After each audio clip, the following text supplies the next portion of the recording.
Hey, welcome. I cannot believe that we are here already at the end of our student teaching semester and coming to the end of our MAT program. So, I am doing this video as a reflection.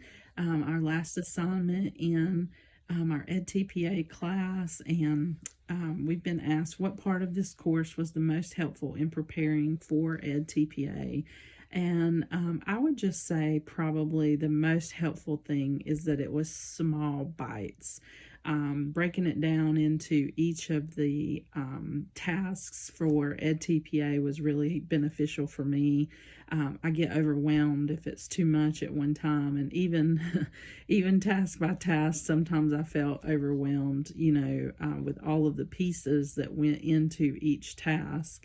I was, just trying to take it one piece of that at a time. And so I could not imagine if we were having to take care of all the tasks at one time. I would just be completely overwhelmed and not able to focus on one single one to move forward. I had to really make myself focus on just one piece, even within those tasks at one time. So I'm so thankful for the small bites that this class broke all the tasks down into, so that we can handle one of those at a time. The next thing is, how did EdTPA help you make connections to what is required in the classroom?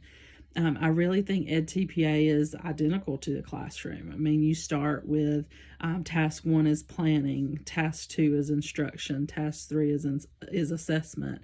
And I mean, that's exactly what we do inside of the classroom. We have to plan, make lesson plans, make a curriculum map for the whole. If like myself, I'm on block scheduling.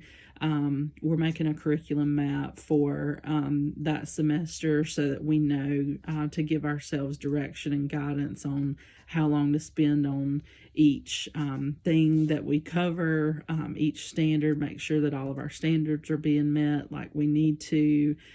So that planning is so important. And then the instruction, like that's what we do every day.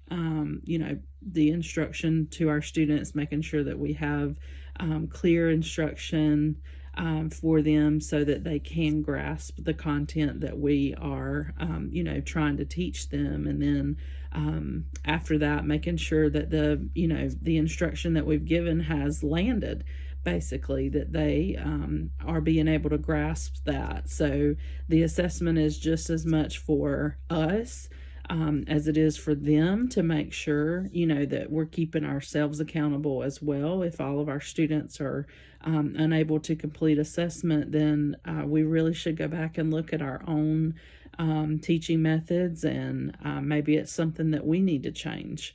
Maybe it's not just the students who are unable to grasp it. Maybe it's an instruction method that needs to change or something of that nature. So I think that it definitely does prepare you for the classroom. The next question was, what aspect of student teaching had the biggest impact on your life?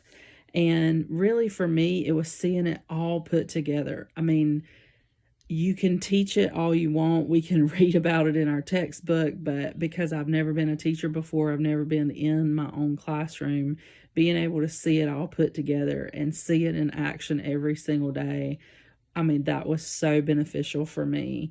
I was able to make all of those connections from the learning that we've done over this program for the last year and a half.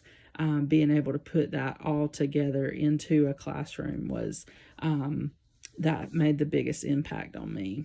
And then the last thing is, do you feel prepared to lead your own classroom? And I would say that I do. I do feel prepared to lead my own classroom. I'm excited about that. Hopefully in the fall, I'll get to do that.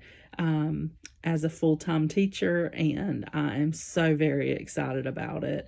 Being able to put all of these items together and be an effective teacher like we've learned about in our student teaching course, with that text material in there. So I do thank you all for taking the time to listen, and God bless you in your future as well. Bye-bye.